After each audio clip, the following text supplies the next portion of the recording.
All right, so hello, good evening, ladies and gentlemen. It's nice to see you one more time. So, what are we going to do today? Well, according to according to the schedule, we said that today and the day before yesterday, we could talk about a timeline, and evidence that we have to present until the 29th of October. However, this is a proposal for you to present the activities because all the activities in this English as work level 4 course are available to be presented until the 20th of November, right? But the idea is for you to present them before the 20th of November, so you can have time to check the evidence, to correct possible mistakes you can have, and to be capable to get the certificate as soon as possible, right? Okay, so according to that, we said that in the learning guide that we are going to present a timeline similar to this. So in 2005 we did this, in 2007 that, in 2008 that, and so on. And because we are talking about the past, we need to use the simple past tense, right? So this is according to the learning guide, and we said that we would use the componente formativo called when I was younger in Zayun. That's something we already know. But we said that to talk about simple past tense, we have two ways to study the simple past tense. Like in simple present tense. Simple present tense is divided into parts, verb to be and the management of other verbs, right? So in terms of speaking of simple past tense, we're going to focus in the side B of this tense. We are not going to focus in verb to be, but instead we are going to focus in all the other verbs. So the other verbs, different to verb to be, we said that these verbs could be regular and irregular verbs. And we said that irregular verbs here are named irregular because the past, the present, and the past participle is not the future, by the way, sometimes are equal, sometimes are completely different, and sometimes are slightly similar, right? So they don't follow a rule, and we need to memorize them. So this is the boring part. Additionally, we said that we also have regular verbs, and we call them regular verbs because the past form and the past participle form are exactly the same. And to be created, we take the infinitive verb and we add d, id, or EED, I'm sorry, DED or IED to modify, to create this past form or the past participle form. So we take the verb, we add D, we add ED, or we add IED, right? So this is the form we create the past form and at the same time the past participle form. And we also mentioned that the pronunciation is quite similar too. So we need to understand the difference between voiceless sound and voiced sound. And we focused a lot in this difference because we need to understand that voice means vibration and voiceless means lack of vibration. I mean, no vibration at all in our throat. And this is important when we are using consonants, not vowels, because all vowels generate a vibration. Why is this important? Because this ed ending that we are going to add to our verb, our regular verb, when talking about the past, is going to sound in three different ways. It's going to sound like t, it's going to sound like d, or it's going to sound like id, depending on the context. So if we have a verb that has a voiceless sound, I mean, there's no vibration, we're going to join it with another sound without vibration. So this is the sound of t. Example, walk, walked, right? That's why we need to understand what's a voiceless sound.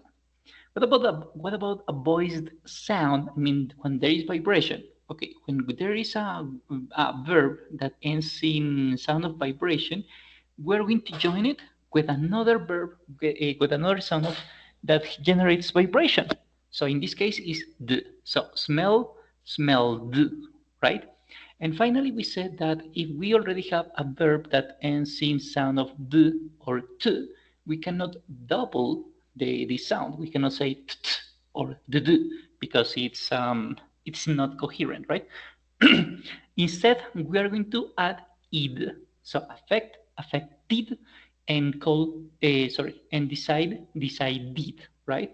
So we practice many games about that, and this is the first step to understand how simple past tense works, because we need to know what are verbs and how they behave. So this is why we spend a lot of time understanding verbs. Once we know how verbs behave, I mean regular and irregular verbs, we can now start understanding how simple past tense works. In this case, we are not going to focus on verb to be. This is something for another occasion. We are going to focus on the side B because verb to be is a little easy, and this is going to be studied in another occasion. So, for the management of other verbs, we need to understand that simple past tense is going to use them, and we have affirmative sentences, negative sentences, and questions. And what we learned in the previous lesson, that a verb can be a regular or irregular, and its past form must be memorized if it's an irregular verb, and if it's a regular verb, we add ed at the end, and this ed ending is going to sound like ed. So this is used for affirmative sentences when we want to say that something is right, it's true. Okay, so this is the issue here, because past the negative form, sorry, and the question form use auxiliary verbs. In this case, the auxiliary verb is going to be did, so the past form of do. But we are going to focus in that in a moment, not yet. For now, let's begin first by mentioning why do we study the second part of the simple past tense. We're going to study simple past tense, side B, for three reasons. The first one, and the most important one, by the way, is to express actions that were completed in the past, in a specific moment of the past. I mean, something started yesterday and at the same time ended yesterday. It could last 1 hour, 3 days, 2 months, but it has a specific moment in the past that started and also has a specific moment of ending also in the past. So started in the past, ending in the past, and we know exactly when this happened. First situation. Second situation, we use simple past tense to describe a series of actions, completed actions, that happen in the past. So once the first action ends, it starts the action number 2. When the second action ends, starts number 3, and so on until the end of the eras, but always happen in the past. And the third situation is to mention that activities were true for a period of time in the past, normally for habits, but those habits are not real, are not true anymore today. So, for example, let's suppose, when I was a teenager, I used to wake up early. I used to wake up early, right? So this is a habit I used to have in the past when I was in my 20s, or when I was between 16 years old and 21 years old, or things like that, right? So this happened for a period of time. This was an habit, but not anymore. This is not true anymore. So this is something that happened in the past. So this is why we study simple past tense. Now let's go with the structure, something we were talking about some minutes ago. We need a person who performed an action in the past. Okay, it could be a person or it could be a group of people. Both are possible. So, I, you, he, she, it, we, they, and so on. And this activity obviously must be related in past because studying, the simple past tense. So, for example, in this case, this is a series of actions that John made. John arrived home, took a shower, prepared his dinner, and went to bed. Once he arrived home, the second activity he did was to take a shower. Once he took a shower, he prepared his dinner. And after he ate his dinner, he went to bed to sleep. So a series of actions that happened yesterday in the evening, for example, right? What about negative sentences? In negative sentences, if we compare simple past tense with simple present tense, we're going to see that there is a pattern here because we need a person who doesn't do an activity. In present, we say, I don't watch TV, she doesn't listen to music, for example, right? We need an auxiliary verb, and because we have an auxiliary verb, the main verb is not going to be modified. It's going to be in its verb form, I mean, in infinitive, so affect, belong, borrow, um, think, swear, smell, and so on. It is not going to change. That's why we use an auxiliary verb. This is in simple present tense.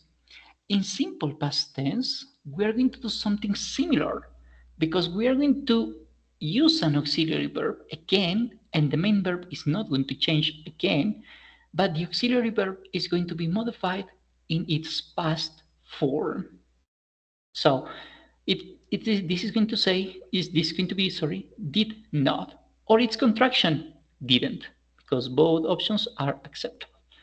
For example, they didn't do the homework, right? In present would be they don't do the homework. In past, they didn't do the homework.